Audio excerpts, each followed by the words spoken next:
তেলের প্লাস্টিক, বিস্কুটের plastic, Shin কাগজ, এরকম অসংখ্য আপনারা আপনাদের বাড়িতে নিয়ে এসেছেন। এগুলোর ব্যবহার হয়ে গেলে আপনারা কি অসচেতনভাবে এগুলোকে এখানে ওখানে ফেলে দেন? যদি ফেলে দেন তাহলে সেখান থেকে কি হতে পারে? আসুন আমরা ভিডিওটা দেখি।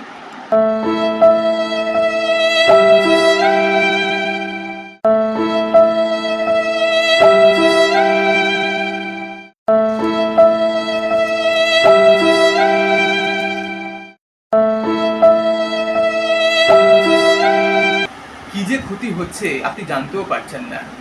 এই প্রকৃতিতে এই অবলা প্রাণীগুলো আপনার এই প্লাস্টিকের অসচেতন ব্যবহারে ধীরে ধীরে মৃত্যুর মুখে পতিত হচ্ছে। একটু ভাবুন। যেহেতু প্লাস্টিক একটা অপচনশীল দ্রব্য, তাই আমরা যারা এগুলোকে রিসাইকেল করার দায়িত্ব নিয়েছি, সকলকে কিন্তু দায়িত্ব নিয়ে এই কাজটা করতে হবে।